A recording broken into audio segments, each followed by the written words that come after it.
December 7ஆம் தேதிக்கான ஜீவ ஊற்று வேத தியானம். சங்கீதம் 3:2.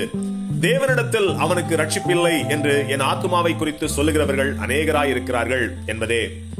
நேற்றைய தினத்தில் தியானித்த இவ்வசனத்தின் கூடுதலான ஆவிக்குரிய சத்தியங்களை இன்றைக்கு தியானிப்போம்.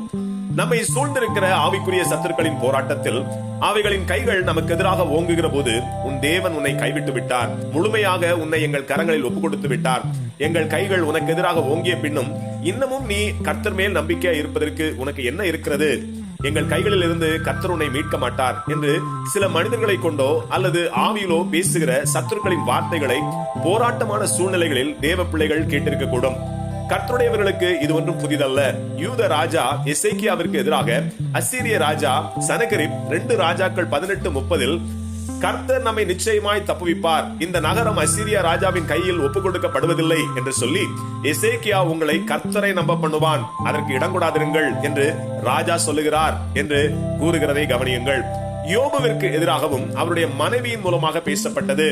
தாவீதுக்கு எதிராக பேசிய கோலியாத்தையும் அறிந்திருக்கிறோம்.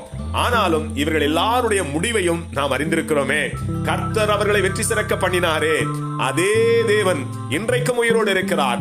கர்த்தரை உறுதியாய் நம்பியிருக்கிற எவரையும் அவர் ஒருபோதும் கைவிடவே மாட்டார். ஆகவே விசுவாசத்தோடு கர்த்தருக்கே காத்திருங்கள். சத்ரு பொய்யன், அவன் உண்மையை போல பேசுகிற பொய்களை நம்பாதீர்கள். கர்த்தரையே உங்கள் நம்பிக்கையாய் கொண்டிருங்கள். நிச்சயமாக உங்கள் நம்பிக்கை வீண் போகாது. ஆமேன். அல்லேலூயா.